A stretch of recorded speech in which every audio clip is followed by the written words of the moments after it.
Crisioni, que a la mañana por el Imperio de la Ley le llamamos, pero ella siempre está muy ocupada porque lleva adelante los juicios orales y públicos, jueza penal de sentencia. Buenas tardes, doctora, ¿cómo estás? Hola, buenas tardes, un gusto. Perdón que esta mañana no pude. No, no hay problema, doctora. Doctora, te estábamos molestando para que nos des luz, como siempre, en forma didáctica, en un tema apasionante dentro del proceso penal y el sistema penal paraguayo, que es la prescripción, Ujú, prescripción material. ¿La ajá. prescripción material es o no es de orden público, doctora? Sí, claro. O sea, a ver. La frase de orden público yo sé que es muy utilizada, pero en realidad la prescripción se corresponde con un presupuesto de punición y también con un obstáculo procesal. Es decir, si la causa, si ha operado el plazo previsto para la prescripción, entonces el órgano jurisdiccional ya no puede intervenir. Claro, Por eso lo que te dicen de orden público, pero en realidad el trasfondo es eso, ya no se puede intervenir. claro, es el obstáculo que tiene el Estado paraguayo, en este caso el Poder Eh, Judicial, el órgano jurisdiccional, para continuar con un proceso. ¿Es así? así mismo, que es un obstáculo que la propia ley establece. O Ya, sea, él tiene como fundamento, digamos así, la cuestión relativa a que nadie podría o debería estar sometido a un proceso de manera indeterminada y entonces se fijan límites. Pero siempre hay excepciones. claro, claro, hay excepciones, pero cuando matemática y aritméticamente se cumplen los presupuestos establecidos en el 102 o en el 104 y ya no exista obstáculo, o sea, los órganos jurisdiccionales, en este caso un juez, un tribunal de alzada o incluso la Corte Suprema de Justicia de oficio incluso puede intervenir y a ver, puedo operar o resolver la prescripción, sí o no. Sí, sí, así mismo, sí. Pero te digo, el tema no es ni siquiera que es de oficio, es que si el plazo pero en realidad no puede, ya existe ese obstáculo para el órgano jurisdiccional, sea primera instancia, apelación, corte, el que sea. Sí, sí. Siguiendo con la parte didáctica y sin tocar así específicamente en ningún caso, ¿verdad? Si el tribunal, si uno apela su condena, y si vamos a poner, acá Lucas es condenado a, no sé, a 3 años. Él apela su condena y no hace visible que la causa prescribió. Y de igual manera el tribunal de alzada tiene que estudiar esos plazos. Sí, porque debería estudiar en primer lugar si no hay obstáculo procesal para que ellos puedan expedirse. Lo mismo en la corte. Sí. ¿Y qué pasa si dentro de la casación no se pide, por ejemplo, llega a la corte y yo no pido la prescripción, pero la corte se da cuenta, así como te dije de oficio, ellos tienen que operar la prescripción? Sí. Ya, ya. Es un tema bastante interesante, ¿verdad? Y los plazos muertos, ¿cuándo lo que opera y cuándo lo que podemos hablar de plazos muertos para ir descontando del periodo de prescripción? Lo que pasa es que el tema de plazos muertos, en realidad tenemos que ver a qué se refiere. Miren, en nuestro sistema, digamos, corren en forma paralela dos plazos, el plazo de duración del proceso como tal y el plazo de la prescripción establecido en el Código Penal, pero que también es de naturaleza procesal. Sí. Eh, la cuestión relativa al tema de no sé así llamar plazo muerto, no, tiene que ver entonces con una así también llamada doctrina del no plazo en Europa, que está establecida en realidad para el plazo de duración del proceso, Ya, lo que que sería nuestro 136. Lo que pasa es que en Europa 136. no tienen un plazo legal definitivo para la duración del proceso, así como tenemos nosotros en Latinoamérica. Y entonces ellos establecen conforme a, básicamente son 5 parámetros para determinar si en el proceso concreto hubo o no una dilación indebida, porque un proceso puede durar lo que sea necesario y eso no significa que haya dilación indebida. Dilación indebida habrá cuando el proceso no terminó o se retrasó pese a que objetivamente podría haber continuado. Y entonces para valorar eso, lo que se suele tener en cuenta es precisamente esto. La cantidad de imputados, de procesados, la complejidad del hecho, la complejidad de los medios de prueba requeridos, el tiempo en que el órgano jurisdiccional o el Ministerio Público utilizó y si cumplió con todos los plazos establecidos, y por último también se tiene en cuenta la actuación procesal de los imputados, y si fuesen ellos mismos con sus planteamientos los que evitaron que esto se resuelva en el plazo razonable, y si fueron ellos mismos los que provocaron la dilación indebida. Entonces todo eso se conjuga para poder determinar en cada caso si hubo o no dilación indebida.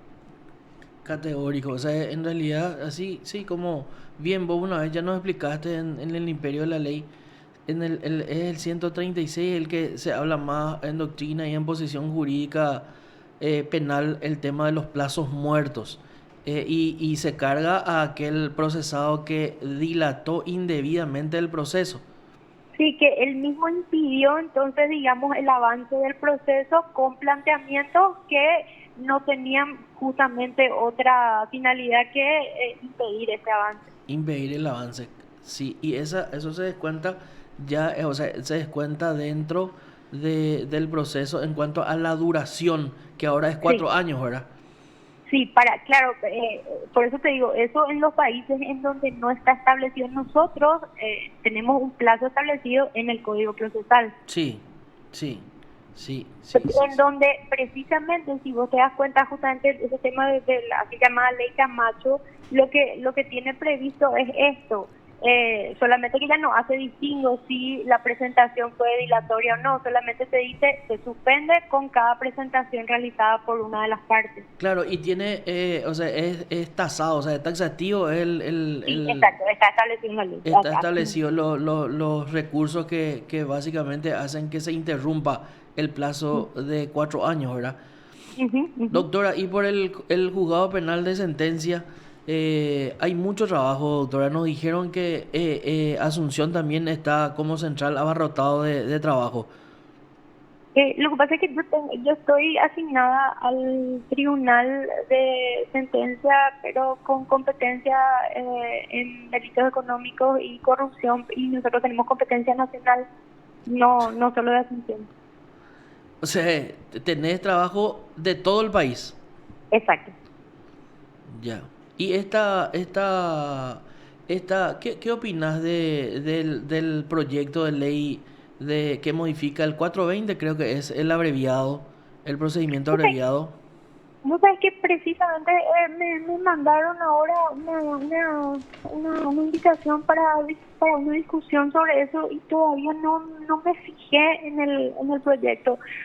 Obviamente, nosotros y cada estado requiere ser eficiente y requiere que si hay alguna posibilidad de racionalmente acortar plazos y tener una solución que esté acompañada con los criterios de verdad y justicia para un proceso penal, eso debería tomarse.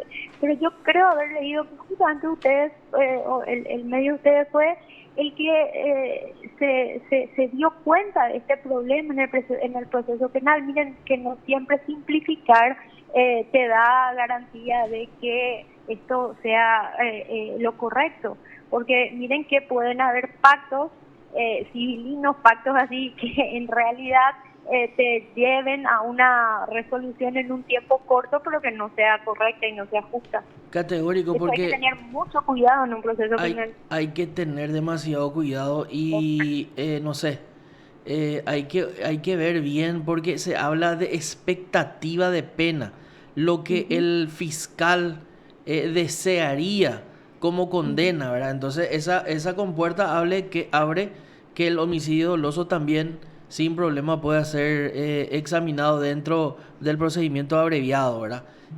Pero Y fíjate que, sí, eso es algo que siempre me gusta que ustedes también se den cuenta. Miren, expectativa de pena no es lo que quiere alguien porque quiere. En realidad vos tendrías que justificar que yéndote a un juicio y aplicados todos los parámetros del Del 65, 65, sí. esto tendría racionalmente esa pena concreta. No es que a uno se le antoja y dice tanto y ya está. Categórico, o sea, en realidad el 65, justamente, pues yo decía, el 65 uno tiene que tener en cuenta en un juicio oral una vez terminado todo el proceso, ¿verdad? Y ahí uno empieza a evaluar a la faz del 65 de acuerdo a los 10 numerales que tiene. Pero en una etapa tan incipiente se puede hacer eso, doctora.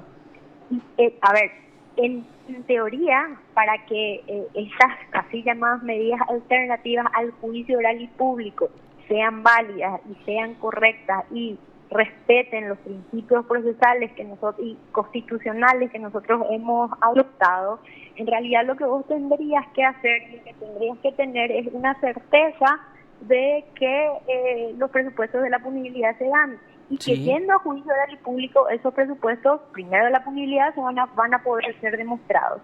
Y en segundo lugar, tendrías que tener una certeza respecto a los presupuestos, tanto fácticos, y aplicando eso a los temas jurídicos descritos en el 65, de cuál sería entonces, conforme al grado de injusto y reproche y atendiendo el tema de la prevención especial y hasta los límites justamente que el reafianzamiento de la norma permita establecer el marco, la pena concreta. Claro, porque no se trata de una sumatoria al aire libre o no es un tiro al aire, es una construcción jurídico-penal. Exacto, no, y donde tenés que tener entonces, por eso te digo, en cuenta todos los parámetros, móviles y fines, tal, todo lo que está establecido, que vos tendrías que tener elementos de convicción para poder establecerlos y justificarlos. Lo que no haces es irte a juicio, pero por estas características, pero ese principio no puede quedar conculcado.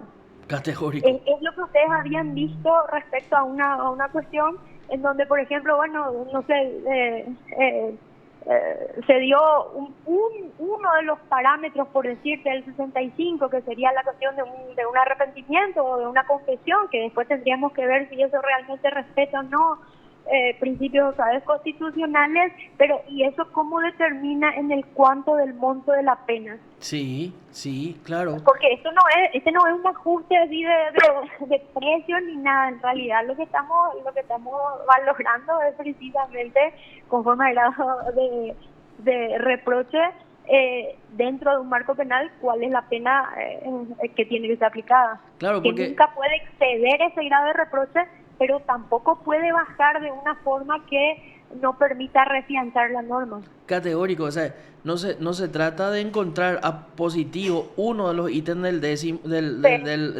con eso 65 y ya por eso mi termina. expectativa de pena va a ser 10 Sí, a un triple exacto. homicidio, por ejemplo. O sea, para poner un ejemplo así medio grotesco, ¿verdad?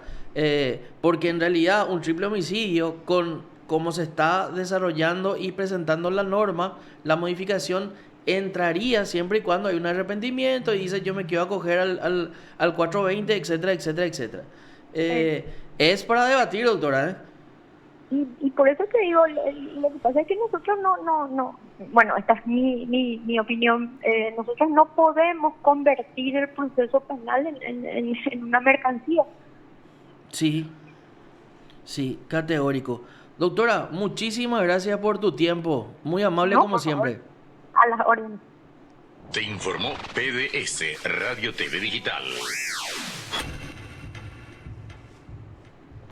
La jueza de sentencia especializada en delitos económicos y crimen organizado, Claudia Cristian.